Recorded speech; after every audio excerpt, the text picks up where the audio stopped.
Morning friends, welcome back to my channel ইয়ারএস blogger ফ্যামিলিতে তোমাদের সবাইকে স্বাগত। শুরু করছি নতুন একটা দিন, নতুন একটা ব্লগ। সকাল হয়ে গেছে। আজকে কিন্তু সকালবেলা ফুল দেখিয়ে এবং টাটকা সবজি দেখিয়ে দিন শুরু করলাম। আশা করি দিন সবার ভালো যাবে, সবার ভালো যাক। সকালে বাসি কাজ হয়ে গেছে, 9:30 জল এসে চলে গেছে, চা খাওয়া হয়ে গেছে। এবার বাকি কাজগুলো সারবো। জামা কাপড়গুলো মেলা হয়নি, এগুলো জামা কাপড়গুলো মেলবো। বিছনায় রয়েছে, তারপরে ওই রুটি পুটি করতে হবে, অনেক কাজ রয়েছে। চলো দেখতে থাকো ব্লগটা। তো এখন আমি বন্ধুরা চলে এসেছি জামা কাপড়টা মেলতে। জামা কাপড়গুলো মেলে নেব। কাঁচা ধোয়া হয়ে গেছে, নীল টিল দেওয়া হয়ে গেছে। সাদা আজকে কাপড় একটু বেশি আছে, তো ওই জন্যে সাদাগুলোতে আজকে নীল বেশি দেওয়া হয়েছে। আর হাজব্যান্ডের জামা কাপড় তো রোজ কাচতে হয়, রোজ ধুতে হয়, তোমরা জানো যে কাজে যাবে, পুজো টুজো করবে, এবার ওগুলো না ধুলে ভালো লাগে না।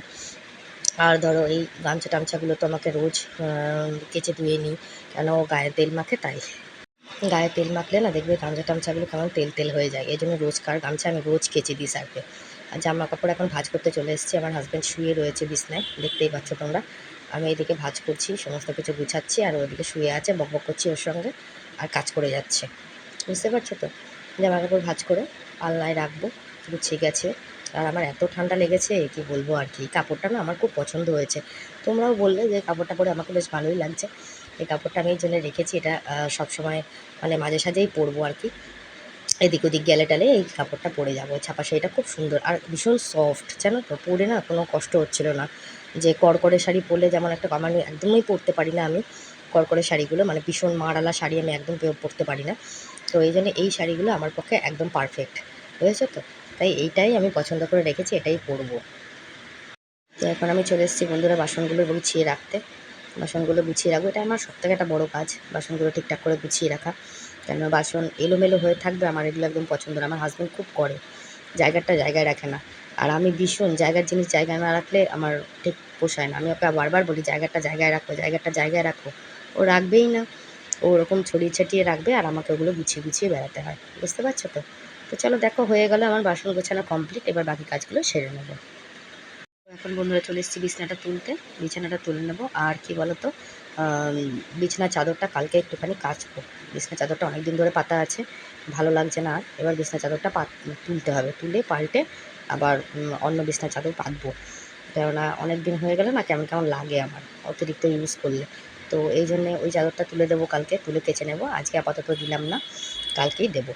তো এবার বালাপোষ টালাপোষ ভাঁজ করে, মশারি টশারি ভাঁজ করে বিছানাটা গুছিয়ে নিলাম। ঝাড়টার দিয়ে নিয়ে আমার এই ঘরের বিছনাটা তোলা কমপ্লিট হয়ে গেল। তারপরে যাবো আমি ও ঘরের বিছনাটা ঠিকঠাক করতে। চলো দেখতে থাকো। তো বন্ধুরা এখন চলে এসেছি এই ঘরে বিছনাটা পরিষ্কার করতে। এই ঘরের এই তোষকগুলো না সরাতে পারলে না আমার ঠিক ভালো লাগছে না। বিছনাটা যেন জাবড়া হয়ে আছে এমন মনে হচ্ছে আমার, অস্বস্তি লাগছে। বিছানার চাদরটা তুলতে পারছি না, কাচতে পারছি না। আর এত কাগজপত্র দিয়ে করে রেখেছে, যতই ঢেকে ঢুকে রাখি তবুও জানি আমার ঠিক পোষাচ্ছে না, বুঝলে তো? এটা যতক্ষণ না ঠিক করতে পারবো আমার শান্তি নেই। যাই হোক, যেটুকু পারলাম সেটুকু গুছিয়ে রাখলাম, চলো দেখতে থাকো তোমরা। তো বন্ধুরা এখন এসে গেছি উঠোনটা ঝাড় দিতে। উঠোনটা ঝাড় দিয়ে ঘরটা মুছে স্নান করব। আর আজকে আর আমি পুজো দিতে যাব না, কারণ আমার প্রচণ্ড মাথা যন্ত্রণা করছে, শরীর খারাপ লাগছে, আমি নিচের পুজোটাই দেবো। তো বন্ধুরা আমার স্নান করা, ঘর মোছা, স্নান করা সমস্ত কিছু হয়ে গেছে, পুজো দেওয়া হয়ে গেছে, নিচের ঘরে পুজো দিয়ে জপ টপ করাও কমপ্লিট হয়ে গেছে। তোমাদের ঘরটা একটু দেখে নিই, আজকে সবুজ আলো জ্বলছে, ঠিক আছে? এই ঘরেরও হয়ে গেছে। আমার হাজব্যান্ডও পুজো করে চলে এসেছে ওপর থেকে। আজকে আর আমি উপরে যাইনি, কেন আমার শরীরটা খুব খারাপ লাগছে। ও খেতে বসেছে, আমার আর ভাত বেড়ে দেওয়ার সুযোগ দিল না, নিজেই ভাত বেড়ে বসে পড়েছে। বাইরেও দেখো দুধ ধরিয়ে দিয়েছি। আর দেখো আজকে কিন্তু আমাদের মেনু হয়েছিল পাঁচমিশালি একটা তরকারি করেছিলাম, বরবটি ফরবটি সব কিছু দিয়ে, ওটা হাজব্যান্ড খেয়ে নিয়েছে, বুঝতেই পারছো। আর ডাল করেছিলাম, মুগের ডাল অল্প করে, কাঁচা মুগের ডাল করেছিলাম একটু, ঠিক আছে। আর মাছের ঝোল করেছিলাম। এটা কিন্তু ফুলকপি আলু দিয়ে মাছের ঝোল, পেঁয়াজ রসুন কিচ্ছু দিইনি, নর্মাল আদা বাটা জিরে বাটা দিয়ে ফুলকপি দিয়ে আলু দিয়ে মাছের ঝোল করেছিলাম। ব্যাস এইটুকুই ছিল আজকের রান্না। আর এই যে ভাত, ঠিক আছে, এটা দিয়ে কিন্তু আজকে আমাদের লাঞ্চ কমপ্লিট হয়েছে। বুঝতে পারলে তো? তো দেখো প্রসাদ রেখেছে বড় আমার জন্য প্রসাদ রেখে দিয়েছিল, দেখেছো তোমরা? আর এখন কিন্তু গুড ইভিনিং, সরি, যেহেতু ভয়েস দিচ্ছি বুঝতেই পারছো। গুড ইভিনিং সবাইকে, শুভ সন্ধ্যা। সন্ধে হয়ে গেছে, জল টল ভরাও আমার কমপ্লিট হয়ে গেছে। দেখো বাথরুমে জল ভরা পুরো কমপ্লিট, ঠিক আছে। আর এদিকেও সব জল টল ভরে রেখেছি। চাটা বানিয়ে রেখেছি, আজকে চা খেতে হচ্ছে যেহেতু দুধ নেই। তো এই রচাটা ঠিক আমার পছন্দের না, তবুও খেতে হবে তাই খাচ্ছি। চিনি দিয়ে রেখে মানে বাতাসা একটা দিয়ে রেখেছিলাম, চিনি খাই না আমি, বাতাসা দিয়ে রেখেছিলাম, বাতাসাটা গলার জন্য রেখে দিয়েছিলাম। হ্যাঁ, এবার ওই চাটা খেয়ে নেব। আর ধরো বাইরেও সন্ধে টন্ধে দেওয়া হয়ে গেছে, আজকে কিন্তু মাল এসছে, বুঝতে পারছো তো? এই দেখো সাদা মাল দিয়েছে মালিক, কিন্তু কতটুকু কী করতে পারবো জানি না। অনেকগুলো মাল দিয়েছে, এবার আমাকে বলেছে যতটুকু পারবে করবে, বাকিটা কিন্তু ওনাদেরকে দিয়ে দিতে হবে ফেরত। তো দেখো এই সাদার উপরে মালগুলো হবে। তো চলো তোমরা দেখতে থাকো, মাল কমপ্লিট করি। আর আমার এখন মালটাল হয়ে গেছে। আজকে সকাল সন্ধ্যে থেকে এত কারেন্ট গেছে যে ভালো করে মালটাই কমপ্লিট করতে পারিনি, যেটুকু পেরেছি সেটুকুই করেছি। কিন্তু অনেক রাত হয়ে যাচ্ছে, 11:30 বাজে। এবার আমাকে কিন্তু বিছনা করতে হবে, যে তোমার হাজব্যান্ড শুতে আসবে। তো এখন যে কটা মাল করেছিলাম সে কটা মাল একটা আলাদা ব্যাগের মধ্যে তুলে নিচ্ছি, আর যেগুলো হয়নি সেগুলো আলাদা রেখেছি। তাও অনেকটাই করেছি মাল। আরও কারেন্টটা যদি না যেত, প্রায় নেই করে 4 থেকে 5 বার কারেন্ট গেছে, আর আধা ঘন্টা করে কারেন্ট ওখানে আটকে থাকছে, বুঝলে তো? তো কিছু করার নেই। তো যাই হোক, যেটুকু মাল হয়েছে সেটুকু মালই আমি গুছিয়ে নিলাম। গুছিয়ে নিয়ে তারপরে বিছনাটা ঝাড় দেবো। মানে বিছনা ঝাড়বো, বিছনা ঝেড়ে বিছনা করবো, আর ঘরটাও ঝাড় দিয়ে নেবো। তারপরে চলে যাব কিন্তু আমি দুধ টুধ জাল দিতে। ওগুলো কমপ্লিট করে খাওয়া দাওয়া করে শুতে হবে তাড়াতাড়ি, বুঝতে পারছো তো? তো এটাই হচ্ছে ব্যাপার। তো চলো দেখতে থাকো, আমি আগে বিছনাটা করে নিই, তারপর তোমাদের সামনে আসছি। বিছনা করতেও তো একটু সময় লাগে। আর এই দেখো এই জিনিসগুলো রাখতে গেছে, আমি কিন্তু স্পিড করতে পারতাম, ইচ্ছা করে স্পিড করলাম না, যেহেতু প্রত্যেকটা কাজই তো স্পিডের উপরেই দেখায়। তো এই জন্য স্পিডটা করলাম না, স্পিডটা ছেড়ে দিলাম। তো এবার নর্মালি দেখাচ্ছি, দেখো কত আস্তে ধীরে কাজ করছি, মানে কি বলতো আমার শরীরটা ঠিক পারমিট করছে না। তো চলো এবার বিছনাটা করে নিই। আস্তে ধীরে কাজ করছি, মানে মনে হচ্ছে কি নড়ছি কি চড়ছি, নড়ছি কি চড়ছি, এরকম মনে হচ্ছে। সত্যি তাই, এত কাশি হয়েছে। এবার গরম জল দিয়ে গার্গেল করতে না আমি পারি না, কেমন যেন বমি উঠে আসে, এই জন্য গার্গেলটা করতে পারি না। গার্গেলটা করলে কিন্তু অনেকটাই হয়। আবার আমার দিদির বলবে ভাপ নিতে, মানে যেটাকে বলে গরম জল করে ভাপ নিলে পরে নাকি এই ঠান্ডা মান্ডাগুলো কেটে যায়, মানে মাথা যন্ত্রণা করে তো সেই জায়গাগুলো ঠিক হয়ে যায়। কিন্তু আমি কোনোটাতেই কমফোর্টেবল না, তবু চেষ্টা করি করার, বুঝতে পারছো তো? তো যাই হোক, বিছনাটা আগে করে নিই, তারপরে চলে যাব কিন্তু রান্নাঘরে। রান্নাঘরে দুধ টুধ জাল দিয়ে রান্নার কাজগুলো করে টরে নেব। তারপর খাওয়া দাওয়া করে ভিডিও এডিটিং করে চলে যাব শুতে, কারণ কালকে একটু সকালে উঠতে হবে, যেহেতু আমার হাজব্যান্ড কাজে বেরোবে, এই জন্যে। তো যাই হোক, বিছনা করা আমার কমপ্লিট হয়ে গেল, তোমাদেরকে দেখিয়ে দিলাম। হ্যাঁ, আর এই বিছনার চাদরটা উঠে গেছিলো, ওটাকে আবার ঠিকঠাক করলাম, ক্যামেরাটা বন্ধ করে দিতে পারতাম। ঠিক আছে চলো। তো এখন আমি চলে এসেছি দুধ টুধ জাল দিতে এবং গ্যাসের টেবিলটা পরিষ্কার করে মুছে নিতে। এদিকে দুধ জাল দেওয়া হবে, ওদিকে সমস্ত জিনিসপত্রগুলো ঠিকঠাক করে নেব। 12টা বেজে গেছে কাজ করতে করতে। হাজব্যান্ডের খাওয়াও হয়ে গেছে, ওকে খেতে দিয়ে দিয়েছিলাম, ও খেয়ে নিয়েছে। চায়ের বাটি ফাটি সব ধুয়ে রেখে দেবো। ও খাওয়া দাওয়া হয়ে গেছে, ওকে বিছনাটা করে দিয়েছি, মশারিটা টাঙিয়ে দিয়েছি, ও শুয়ে পড়বে গিয়ে। আর আমি এদিকে খাওয়া দাওয়া করে ভিডিও এন্ডিং করব, করে তারপরে শুতে যাব। বেশিক্ষণ টাইম লাগবে না, মোটামুটি 1টা বাজবে। একদম বেশি টাইম লাগবে না, একদম কম শর্ট টাইম। এতটা রাত হতো না গো, যদি কারেন্টটা থাকতো মালটাও তাড়াতাড়ি হয়ে যেত, তাহলে আমার এত রাত হতো না। কিন্তু যেহেতু কারেন্ট ছিল না, মালটা আমার তুলতে হবে দুদিনে, তো এই জন্য একটুখানি চাপে পড়ে গেছিলাম, বুঝতে পারছো তো? তো যাই হোক, এদিকে দুধটা জাল দিতে দিতে আমার এদিকের কাজগুলো কমপ্লিট হয়ে গেল, চায়ের বাটি ফাটি ধোয়া টোয়া আদার্স কাজগুলো হয়ে গেল। এবার শুধু গ্যাসের টেবিলটা একটু ভালো করে মুছবো, মুছে নিয়ে তারপরে বাকি কাজগুলো মানে খাওয়া দাওয়া করে নেবো আগে। খাওয়া দাওয়া করে নিয়ে তারপর ভিডিও এন্ডিংয়ে বসবো। এবার মোছা থাকলে কি হয় জানো তো, পরের দিন আমার চা করতে বা কোনো কিছু করতে অসুবিধা হয় না, বুঝতে পারছো তো, গ্যাসের টেবিলটা মোছা থাকলে। তো চলো দেখতে থাকো, মোটামুটি আমার গ্যাসের টেবিল মোছা কমপ্লিট। চলো। হ্যালো বন্ধুরা, তো আমি এখন তোমাদের সবাইকে গুড নাইট বলতে এলাম। সন্ধেবেলা থেকে এত বিরক্ত করেছে আজকে কারেন্ট, 14বার কারেন্ট যাচ্ছে আসছে, আমি ঠিক মতন মালটাও করতে পারিনি। মানে এতবার কারেন্ট যাচ্ছে আসছে আর যাচ্ছে, আধা ঘন্টা মতন থাকছে, আবার আসছে, আবার 2 মিনিট পর আবার চলে যাচ্ছে। এরকম করে করে কতবার কারেন্ট গেছে, কতবার এসছে, আমি ঠিক মতন মালটা পর্যন্ত করতে পারিনি। আমার টেনশন হচ্ছে, আমাকে 3 গুরুষ মাল দিয়েছে, আমি কী করে কমপ্লিট করব কালকের মধ্যে। আমি এখন ভিডিও এন্ডিং করে খেয়ে দিয়ে আবার ইচ্ছা আছে মালে বসার। তোমার কাকা তো বকবক করছে, যেহেতু আমার শরীর প্রচণ্ড খারাপ, গলায় মারাত্মক ব্যথা, আমি ঢোক গিলতে পারছি না, কথা বলতে পারছি না, কথা বললেই কাশি উঠছে, কোনো কথা বলতে পারছি না, ঢোক গিলতে পারছি না, এতটাই আমার গলায় ব্যথা হয়েছে, ঠান্ডা লেগে গেছে তো।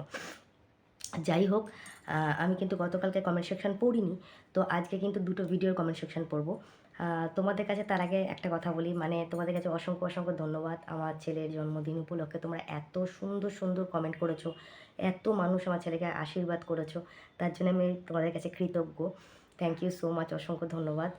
আর কি বলবো তোমাদেরকে, কীভাবে আমি ভালোবাসা জানাবো বুঝতে পারছি না। মানে আমার ছেলে এত মানুষের আশীর্বাদ পেলো, এটা হচ্ছে আমার কাছে সবথেকে বড় কথা। তো এটাই হচ্ছে ব্যাপার। আর একটা জিনিস দেখাই তোমাকে, দেখো দেখো, মাল দেখতে পাচ্ছ? এখনও বন্দুক এখানে পড়ে রয়েছে, এই বন্দুকটা মালটা পরে করছি আমি, বুঝতে পারছো তো? ভিডিওটা এন্ডিং করে নিয়ে খেয়ে নিই, তারপরে করবো। ততক্ষণ কাকা তো বক করছে। কই তুমি, কই? ও এখন আসবে না। যাই হোক, চলো তাহলে একটু কমেন্ট সেকশনগুলো একটু পড়ে নিই। যেহেতু কমেন্টগুলো পড়া হয়নি, কালকের কমেন্টগুলো এবং পরশু মানে আজকের কমেন্ট দুটো পেন্ডিং রয়েছে। আচ্ছা, প্রথমে কালকের ভিডিওর কমেন্টটা একটু পড়ে নিই। দেখেছো আমার স্ট্যান্ডটা না একটু মাঝে মাঝে ডিস্টার্ব করছে, বুঝেছো তো? আমি যেটা লিখেছিলাম যে যেটা তোমার কাকা আমাকে গিফট করেছিল, যেটা সেটার যে মানে ভিডিওটা পোস্ট করেছিলাম, সেখানে আমাকে অপর্ণা কমেন্ট করেছে, happy birthday Subhajit, many many happy returns of the day. বাহ, খুব সুন্দর হয়েছে দাদার দেওয়া গিফটটা। অপর্ণা আগের দিনও আমাকে, আগের ভিডিওতেও আমার ছেলেকে উইশ করেছে হ্যাপি বার্থডে বলে, এবং গিফটটা ওর পছন্দ হয়েছে তাও ওটা বলেছে। ও thank you so much Aparna, অসংখ্য ধন্যবাদ এত সুন্দর কমেন্ট করার জন্যে। আচ্ছা, চিন্ময় আমাকে কমেন্ট করেছে, চিন্ময় হালদার, খুব ভালো লাগলো জেনে যে আগের থেকে আপনি খুব সুস্থ আছেন। গিফটটা খুব সুন্দর হয়েছে কাকিমা, খুব ভালো লাগলো ভিডিওটা। থ্যাংক ইউ সো মাচ চিন্ময় এবং সায়ন্তিকা এত সুন্দর কমেন্ট করার জন্যে। আমি তো ভালো থাকি, আবার ভালো থাকি না, আমার শরীরের কোনো গ্যারেন্টি নেই, কখনো আপ হচ্ছে কখনো ডাউন হচ্ছে, কোনো ঠিক নেই, বুঝতে পারলে তো? মানে এই ভালো এই খারাপ, এই ভালো এই খারাপ, না না, মন বলে ব্যস্ত থাক না, এটা কি গান আছে না? যাই হোক, মনে পড়ে গেল গানটা। যাই হোক, খুব ভালো লাগলো, অসংখ্য ধন্যবাদ। সুদীপ্ত আমাকে সুদীপ্তা কমেন্ট করেছে আমাকে, গিফটটা সুন্দর হয়েছে, লাল টিপ পরে খুব সুন্দর লাগছে, হ্যাপি বার্থডে টু ইউ ভাই Subhajit, many many happy returns of the day, god bless you, nice blog. Thank you so much Sudipta এত সুন্দর কমেন্ট করার জন্য। কালকেও বলেছে লাল টিপ পরে ভালো লাগছে, আর আজকে টিপই নেই, এবার আরও বকবক করবে। ওর কথা আমি কিন্তু খুব শুনি, জানো তো? মানে বিস্কুট নিচে রাখা যাবে না, টিপ পরো, লিপস্টিক পরো, নেল পালিশ পরো, অনেক দিন রিলস করি না ঠিক মতন, হয়ে গেছে আমার সব শেষ, ভিডিও আর হবে না মনে হচ্ছে, রিলস করছি না কতদিন ধরে, তার মধ্যে লাইভে আসছি না কদিন ধরে, শরীরটা এতটাই আপ ডাউন যাচ্ছে। যাই হোক, অসংখ্য ধন্যবাদ সুদীপ্তা এত সুন্দর কমেন্ট করার জন্য। রূপা কমেন্ট করেছে গিফটটা দারুণ হয়েছে, lovely, thank you so much Rupa, অসংখ্য ধন্যবাদ। দুলা দাস লিখেছে খুব ভালো হয়েছে gift, thank you so much Dula. Nipa comment করেছে গিফট খুব সুন্দর হয়েছে aunty, thank you so much Nipa, অসংখ্য ধন্যবাদ। মঞ্জুরি দাস লিখেছে গিফটটা সুন্দর হয়েছে, গিফট খুব ভালো হয়েছে, অনেক lovely, thank you so much Manjuri. Suma Malakar লিখেছে লাভলি গিফট, নাইস ব্লগ কাকিমণি, তোমাদের অ্যানিভার্সারি কবে? আমাদের অ্যানিভার্সারি হচ্ছে 19শে জানুয়ারি বোধ না গো, ওরমই হবে। আমরা ইংরেজিটা ধরি না, বার্থডেটা ইংরেজি ধরি, কিন্তু বিবাহবার্ষিকী বাংলা ধরি। 5ই মাঘ না? 5ই মাঘ হচ্ছে বিবাহবার্ষিকী, আর তখন মনে হয় 19শে জানুয়ারি ছিল ডেটটা, আমার মনে হচ্ছে যতদূর সম্ভব আমার মাইন্ডে আসছে। আমরা কিন্তু বাংলাটা ধরেই করি, ঠিক আছে? যাই হোক, অসংখ্য ধন্যবাদ, থ্যাংক ইউ সো মাচ। আর রিয়া আমাকে, রিয়াজ ব্লগ আমাকে কমেন্ট করেছে, ছোটো মা তুমি খুব ভালো, আর কাকুও খুব ভালো, আর তোমার ছেলে তো খুব ভালো ছেলে, দেখে খুব ভালো লাগে, থ্যাংক ইউ সো মাচ, অসংখ্য ধন্যবাদ। এত সুন্দর কমেন্ট করেছো, প্রত্যেকটা কমেন্ট অসাধারণ হয়েছে, খুব ভালো লাগে তোমাদের কমেন্ট পড়ে। আমার ছেলে একটুখানি শান্ত, চুপচাপ, ঠিক আছে? এই জন্যে ওরকম থাকেও, কথা বলা বেশি হই হট্টগোল কথা বলা, হ্যাঁ করে, বাবার সাথে করে, বাবার সাথে কত কিছু করবে, কত কিছু ইয়ে করবে, বুঝতে পারলে তো? বাবার সঙ্গে অনেক, মানে বাবা হচ্ছে ওর বন্ধু অ্যাকচুয়ালি, বাবার সঙ্গে সব রকম, বাবার সাথে আড্ডা মারবে, ইয়ে করবে, সব কিছু করবে, আবার বাবার উপর রাগও হবে, আবার বাবাকে বকাও দেয়, অনেক রকম অনেক কিছু, বুঝেছো তো? এবার ছেলেদের কাছে বাবা একটুখানি ফ্রেন্ডলি থাকে, অনেকে ছেলের কাছে আবার মা ফ্রেন্ডলি থাকে, আমার ছেলের কাছে আমিও কিন্তু ফ্রেন্ডলি, আমি যে ফ্রেন্ডলি নয় তা না, সব কথা শেয়ার করে আমাকে, সেটা ঠিক আছে, কিন্তু বাবা হচ্ছে ওর খুব ক্লোজ ছোটোর থেকে। আসলে ওর বাবা ছোটোবেলা থেকে ওর জন্য কিন্তু খুব করতো। মানে দেখো রাত্রেবেলা যদি আমি ঘুমিয়ে থাকতাম, ওর ডায়পার চেঞ্জ করা, মানে কাঁথা পাতা চেঞ্জ করে দেওয়া, ঠিকঠাক করে দেওয়া, যদি খিদে পেত দুধও খাইয়ে দিত। মানে আমার ছেলে তো মানে ঝিনুক বাটিতে দুধ খেত। তো মানে দুধ গরম করে দেওয়া, গুলে দেওয়া, খাওয়াতাম আমি, ও করে দিত এগুলো কিন্তু করেছে। যেটা করেছে সেগুলোকে মিথ্যা কথা বলা যাবে না। ছেলের জন্য প্রচুর করেছে। রাস্তাঘাটে বেরোলে আমাকে কোনোদিন ছেলেকে কোলে নিতে হয়নি। সারা জীবন ওই কোলে নিয়ে গেছে। আমাকে কোনোদিন কোলে নিয়ে ছেলেকে নিয়ে হাঁটতে হয়নি, ওই হেঁটেছে। বুঝেছো তো? মানে ভীষণ ছেলেকে ভীষণ কেয়ার করতো, খুব ভালোবাসতো ছেলেকে। মানে এখনও ছেলে অন্তপ্রাণ। বুঝেছো তো? এই জন্যে আর কি আমাদের ভীষণ ওর প্রতি একটা আলাদাই, প্রত্যেকটা মা বাবারই থাকে, এটা নতুন করে বলার কিছু নেই। তবুও বলি যে আমাদের একটা আলাদাই ফিলিংস ছেলের ওপর। আর ছেলের বার্থডে মানে তো বিশাল ব্যাপার, মানে একটা এত সুন্দর দিন যেদিনকে ছেলে আমার জীবনে এসছে, আমার হাজব্যান্ডের জীবনে এসছে। মানে আমি ভীষণ বিশাল হ্যাপি। অ্যাকচুয়ালি বিশাল বলো, ভীষণ বলো, যাই বলো, আমি ভীষণ হ্যাপি আমার ছেলেকে আমার কাছে পাওয়ার জন্য। থ্যাংক ইউ সো মাচ শুভর বাবা এবং সবাইকে। খুব ভালো লাগলো, ভালো লাগে আমার এই দিনটার কথা মনে করলে, যে এই দিনই আমি আমার ছেলে এসেছিলো, পৃথিবীতে এসছে, আমি ওকে নিয়ে আসতে পেরেছি। এটা খুব একটা গর্ববোধ হয়, সত্যিই তাই। তোমরা যখন বলো তখন তো আরও হয়। তবে একটা দুঃখ তো থেকেই যায়, ছেলে বাড়িতে থাকে না, মানে কোলের কাছে থাকে না অ্যাকচুয়ালি। প্রত্যেকটা মাই তো চায় যে তার সন্তান তার কোলের কাছে থাকুক। ওটাই না, ওটা থাকে না, ওটা একটু দুঃখ, আর কিছুই না। ও বার্থডে গিফট দেওয়া হয়নি তো, তা আমি ওকে ভেবেছিলাম যে একটা মগ গিফট করব, মানে ওই যে যেখানে ওর ছবি টবি থাকবে, যে মগগুলো এখন আছে না, মানে জল গরম, মানে গরম কিছু ঢাললে পরে ছবি চলে আসে মুখে। আমি ভেবেছিলাম অন্য কিছু দেবো, ও নেবে না। না, আমি ওটা নেব না। আমি নেব, ও নেবে একটু মোটা কাপড়ের ধুতি নেবে। মানে সামনে শীতকাল আসছে, ওকে তো ধুতি পরে এদিক ওদিক যেতে হয়, তাই ওটা মোটা পাড়ের ধুতিটা পরলে, বাইরে বেরোলে পরলে পরে ওর ক্ষেত্রে ভালো হবে। তো সেরকমই একটা ধুতি কিনে দিতে হবে। একটা না, অ্যাকচুয়ালি আমার ইচ্ছা আছে দুটো কেনা, মানে জোড়া কিনে দেওয়ার। তো দেখা যাবে, ওর বাবা খোঁজ খবর নেবে কোথায় পাওয়া যায় না যায়, রানাঘাটে কোথায় পাওয়া যায় না বা যায়, এগুলো জানতে হবে আমাদেরকে। রানাঘাটের বাইরে কোথাও যদি থাকে, তা সেখানেও বা কোথায় পাওয়া যায়, এগুলো জানতে হবে। যাই হোক, আর এবার কিন্তু সেকেন্ড কমেন্টটা একটু পড়ে নিই। মানে আজকে যে ভিডিওটা পোস্ট করেছি, মায়ের দর্শন, অসাধারণ একটা অনুভূতি। আমার ছোটো বৌদি বড় বৌদি বলছে ভিডিও কর, ছবি তোল, কিছু ভয় নেই, আমরা আছি তো। আমি তো ভয় লাগছে আমার ফোন যদি কেটে নেয় কী হবে। তখন ওরা বলছে না না কিছু হবে না। সত্যি মানে কী বলবো, মায়ের সামনে গিয়ে যখন চোখ দিয়ে জল পড়ছে, বৌদি বলছে কাঁদিস না, মায়ের সামনে কাঁদতে নেই। মাকে বলি মা তুমি যা দিয়েছো তাতেই আমি খুশি। সত্যিই আমি খুশি। আমি তাই জন্য কিন্তু কাঁদিনি, আমার কিছু নেই, আমার অভাব, এর জন্যে না। জানি না কেন মায়ের সামনে গেলেই চোখ দিয়ে জল আসছে। এর আগে এরকম কোনো ফিলিংস কোনো দিনও হয়নি, এখন কেন হচ্ছে এটা আমি এটাই বুঝতে পারছি না। জানি না, যাই হোক, মার আশীর্বাদ তোমাদের প্রত্যেকের মাথায় থাকুক, আমার ফ্যামিলির মাথায় থাকুক, এটাই চাই। সবাই ভালো থাকুক, সুস্থ থাকুক মায়ের আশীর্বাদে, এটাই চাই। যাই হোক, আগে কমেন্টটা একটু পড়ে নিই। অনিমা প্রথমে আমাকে কমেন্ট করেছে, হ্যাপি বার্থডে বাবু, ভালো থেকো, সুস্থ থেকো, তুমি অনেক বড় হও, জয় বড় মা। Thank you so much Anima, অসংখ্য ধন্যবাদ আমার ছেলেকে এতটা সুন্দরভাবে আশীর্বাদ করার জন্যে এবং ভালোবাসার জন্যে। অসংখ্য ধন্যবাদ, থ্যাংক ইউ সো মাচ। আর অবশ্যই বড় মা আশীর্বাদ মাথায় থাকুক তোমার। মানু ঘোষ কমেন্ট করেছে, শেফালির পরিচয়টা ক্লিয়ার করে দাও। শেফালি হচ্ছে অ্যাকচুয়ালি ফ্রেন্ড হয়, মানে রিম্পির, আমার না, সঙ্গীতার মানে সঙ্গীতার হাজবেন্ডের বন্ধুর, ওরকমই গার্লফ্রেন্ড বোধ হয়, ওরকমই হবে। এই জন্য ওর সঙ্গে ভালোই বন্ধুত্ব আছে। হ্যাঁ, এই হচ্ছে শেফালির পরিচয়। আর সে মানুষ আরেকটা কমেন্ট করছে, তোমার ছেলেকে অনেক আশীর্বাদ করি, ঈশ্বর তোমার ছেলের মঙ্গল করুক। সঙ্গীতাকে দেখে বেশ সুন্দর, দেখতে বেশ সুন্দর, হ্যাঁ সত্যিই সুন্দর, খুব সুন্দর দেখতে। আর তুমি আমার ছেলেকে আশীর্বাদ করেছো, তাদের জন্য অসংখ্য ধন্যবাদ মানু। থ্যাংক ইউ সো মাচ, অসংখ্য ধন্যবাদ। রিয়া অনেকদিন পর আমাকে কমেন্ট করেছে, অনেকদিন পর কমেন্ট করছি কাকিমা, কিছু মনে করো না, একটা কথা বলি। এই কমেন্টটা শোনো, অসাধারণ কমেন্ট করেছে অপর্ণা, এই রিয়া লিখেছে, একটা কথা বলি, কাকু আর ভাইকে আমার খুবই ভালো লাগে। আচ্ছা, তবে যখন তুমি কথা বলো, হাসি ঠাট্টা করো, আর তোমার সামনের মানুষরা তাতে রেসপন্স করে না, তখন আমার খুব খারাপ লাগে।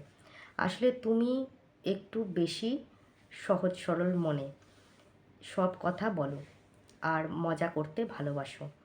আমার মাও এরম, মাকে কেউ এরম করলে আমার খুব খারাপ লাগে। আমি তাই মাকে বলি, তুমি আমার সাথে হাসি মজা করবে, সবার সাথে করতে হবে না, সবাই অতটা খোলা মনের মিশতে পারে না। এটা ছিল ওর কমেন্ট। অসাধারণ কমেন্ট, দারুণ একটা কমেন্ট করেছো, খুব ভালো লাগলো, একদম ঠিকই বলেছো। হাসি ঠাট্টা আনন্দ এইগুলো করতেই ভালোবাসি। সবসময় যদি মনে দুঃখ নিয়ে বসে থাকি তোমাদের সামনে, আমার ভালো লাগছে না, আমার মন ভালো নেই। দেখো, তোমাদের সাথে আমি যেমন আমার দুঃখটা শেয়ার করবো, তেমন আমার খুশির সময়টা শেয়ার করবো, আনন্দের সময়টা শেয়ার করবো, এটাই তো সবথেকে বড় কথা না? তো হ্যাঁ, আমি সবার সাথে একটু ভালোভাবে মিশতে চাই, তো এই জন্যেই এরকমটি হয়, আমি জানি। অসংখ্য ধন্যবাদ, দারুণ লাগলো কমেন্টটা। আর তোমার এই কমেন্টটার মাধ্যমে আমি একটা শিক্ষা পেলাম যে সবার সাথে সব কিছু করতে নেই, তাই না? একদম ঠিক বলেছো, এবার থেকে কিন্তু তাই করব। অসংখ্য ধন্যবাদ, thank you so much Riya, এত সুন্দর কমেন্ট করার জন্য। প্রিয়াঙ্কা লিখেছে, নায়ক লিখেছে ভালো, happy birthday. Thank you so much প্রিয়াঙ্কাও অসাধারণ কমেন্ট করেছে। রূপা কেমন করেছে, হ্যাপি বার্থডে বাবু, জয় বড়মা। Thank you so much Rupa, অসাধারণ কমেন্ট করেছো। বর্ণালী বিশ্বাস লিখেছে, হ্যাপি বার্থডে বাবু, ভালো থেকো তুমি, নাইস ভিডিও দি ভাই। Thank you so much Barnali. Riya's blog লিখেছে, হ্যাপি বার্থডে শুভ, many many happy returns of the day. Thank you so much Riya. Maltika লিখেছে, শুভ জন্মদিন, শুভ হোক, শুভর শুভেচ্ছা রইল। থ্যাংক ইউ সো মাচ, অনেকগুলো শুভ শুভ লিখেছো কিন্তু। শুভ জন্মদিন, শুভ হোক, শুভর শুভেচ্ছা রইল, কতগুলো শুভ বলেছে বুঝতে পারছো তো? অসাধারণ কমেন্ট করেছে, thank you so much Maltika. Swapna Chakraborty লিখেছে, হ্যাপি বার্থডে বাবু, ভালো থেকো আর সুস্থ থেকো। Thank you so much Swapna, অসাধারণ comment, thank you so much. Susmita lifestyle লিখেছে, কাকিমণি কদিন আমার শরীরটা ভালো ছিল না, তাই তোমার জন্মদিনের শুভেচ্ছা জানাতে পারিনি, তাই ক্ষমা করো। আর আমার তরফ থেকে শুভ জন্মদিনের শুভেচ্ছা রইল, অনেক ভালোবাসা, সুস্থ থাকো, ভালো থাকো। থ্যাংক ইউ সো মাচ, অসংখ্য ধন্যবাদ। থ্যাংক ইউ সো মাচ, অসংখ্য ধন্যবাদ। ও কিন্তু আমার জন্মদিনে আমাকে উইশ করেছে, থ্যাংক ইউ সো মাচ, অসংখ্য ধন্যবাদ। সোমা মালাকা লিখেছে, হ্যাপি বার্থডে ভাই, খুব ভালো হয়েছে ব্লগটা কাকিমণি, জয় মা বড় মার জয়, জয় মায়ের জয়। থ্যাংক ইউ সো মাচ, অসংখ্য ধন্যবাদ। অপর্ণা আরেকটা কমেন্ট করেছে, আজকের শুভ দিনে শুভজিৎকে শুভ জন্মদিনের অনেক অনেক ভালোবাসা, শুভেচ্ছা ও আশীর্বাদ জানালাম। অসংখ্য ধন্যবাদ Aparna, thank you so much, অসাধারণ comment. Dola Das, happy birthday বাবু, ভালো থেকো, খুব ভালো লাগলো, জয় বড়মা। Thank you so much Dola. Susmita comment করেছে আরেকবার, কাকিমণি তুমি একবার জানাতে পারতে, আমি দেখা করতে যেতাম তোমার সঙ্গে। ও আচ্ছা, ও তো নৈহাটিতে থাকে, সরি, এক্সট্রিমলি সরি গো, হঠাৎ করে প্ল্যানিং হয়ে গেছে না, সরি। তোমার সঙ্গে এবং আমার বাড়িতে নিয়ে আসতাম তোমাদের। ভাইকে জানিও আমার তরফ থেকে শুভ জন্মদিন। থ্যাংক ইউ সো মাচ, অসংখ্য ধন্যবাদ। নৈহাটি আমার ঘরের কাছে, বেশি দূরে না, যেদিন বলবে সেদিনকে চলে যাব, কোনো অসুবিধা নেই, মাকে তো আবার দেখতে যাব। Thank you so much. Aparna comment করেছে, তুমি আমাদেরও বড়মার দর্শন করালে দিদি, খুব ভালো লাগলো, thank you so much Aparna. Chinmoy লিখেছে, ভালো লাগলো আজকের ভিডিওটা, এইভাবে ভালো থাকুন, সুস্থ থাকুন কাকিমা। থ্যাংক ইউ সো মাচ, অসংখ্য ধন্যবাদ চিন্ময়। অপর্ণা আরেকটা কমেন্ট করেছে, তোমাকে খুব সুন্দর দেখাচ্ছে দিদি, থ্যাংক ইউ সো মাচ, অসংখ্য ধন্যবাদ। আজ ফার্স্ট আমি, থ্যাংক ইউ সো মাচ, মানে ও আজকে কিন্তু সবার ফার্স্ট কমেন্ট করেছে। তো এটা ছিল আজকের কমেন্ট। মানে অসাধারণ কমেন্ট করেছে প্রত্যেকে, এত ভালো লাগলো তোমাদের কমেন্টগুলো পড়ে। এত মানুষ আমার ছেলেকে এত সুন্দর আশীর্বাদ করেছো, এত ভালো উইশ করেছো, তোমরা সবাই ওকে আশীর্বাদ করেছো, এর জন্য মনটা খুশিতে ভরে গেল। শুধু মা বাবার আশীর্বাদ না, তোমাদের বড়দেরও আশীর্বাদ আমার ছেলের দরকার, তবেই ও জীবনে উন্নতি করতে পারবে, বড় হতে পারবে। তোমাদের আশীর্বাদ ওর মাথায় থাকুক, এটাই আমি চাই। আর সবথেকে বড় কথা, বড় মার আশীর্বাদ আমার ছেলের মাথায় থাকুক প্রত্যেকে। আর আমার তরফ থেকে বলি, প্রত্যেকের মাথার ওপরে বড় মার আশীর্বাদ থাকুক, বড় মা সবাইকে ভালো রাখুক, সুস্থ রাখুক, এটাই চাইবো। খুব ভালো লাগলো আজকের কমেন্ট সেকশানটা পড়ে, অসাধারণ লাগলো। আজকে কিন্তু একটা নর্মাল ব্লগ দিলাম, কারণ হচ্ছে শরীরটা একটু খারাপ, গলাটা প্রচণ্ড ব্যথা, ডোক গিলতে পারছি না, কথা বলতে পারছি না, কাশি আসছে খালি। এক সেকেন্ড। হ্যাঁ, আমরা দুজনেই তোমাদের সামনে আসলাম তোমাদেরকে অসংখ্য অসংখ্য ধন্যবাদ দিতে যে আমার ছেলেকে তোমরা আশীর্বাদ করেছো, অনেক ভালোবাসা দিয়েছো, ওর জন্মদিনে ওকে উইশ করেছো। তোমরা এত ভালোবাসা দিয়েছো তার জন্য কিন্তু আমার আর কাকার তরফ থেকে অসংখ্য ধন্যবাদ। Thank you so much. তুমি বলো। ওই তো সবাইকে ধন্যবাদ যে এই এতটা করার জন্য। এত আশীর্বাদ করেছে, কত ভালো ভালো কমেন্ট। আমার ছেলেকে আমি অবশ্যই বলবো ব্লগগুলো দেখতে, ওর পড়লে পরে ওর মনটা খুব ভালো লাগবে। তো অসংখ্য ধন্যবাদ। আজকের মতন সবাইকে বিদায় নেওয়ার পালা আমার। সবাই ভালো থেকো, সুস্থ থেকো, বড় মার আশীর্বাদ প্রত্যেকের মাথায় থাকুক, এটাই চাইবো। আর তোমাদের আশীর্বাদ আমার ছেলের মাথায় থাকুক। অসংখ্য ধন্যবাদ, এভাবেই পাশে থেকো। আশীর্বাদ করুক। আর এই পরব্রহ্মাশিস কামনা, পরব্রহ্মাশিস কামনা বলতে মানে ওর ভালো হোক, ওর ভালো হোক, এটাই কি বলতে চাইছি? অবশ্যই। এটাকে বলে পরব্রহ্মাশিস। হুম। পরব্রহ্মাশিস কামনা, এটা তো সবাই করতেই পারে, এই যে করেছেন আমরাও তো, করতে পারি। প্রত্যেকেই করেছেন, তার জন্য অসংখ্য ধন্যবাদ সবাইকে। তো আজকের মতো ভিডিওটা এখানে এন্ড করব। সবাই ভালো থেকো, সুস্থ থেকো, দেখা হবে নেক্সট ব্লগে। ততক্ষণের জন্য তাড়াতাড়ি শুভরাত্রি। তোমরা গিয়ে এখন তাড়াতাড়ি ঘুনু করো, আমরা টাটা দিয়ে দিলাম। গুনু করো গিয়ে এবার। তোমরা ঘুনু। অনেক নাত্তির হয়ে গেছে, এবার ঘুনু করতে যাও। হাসতেও পারছি না, কথাও বলতে পারছি না, গলায় এত ব্যথা হয়ে গেল। তাহলে আজকে ভিডিও এন্ডিং এখানেই করলাম। সবাই ভালো থেকো, দেখা হচ্ছে নেক্সট ব্লগে। মায়ের আশীর্বাদ সকলে মাথার উপর থাকুক। অসংখ্য ধন্যবাদ। Thank you so much. শুভরাত্রি।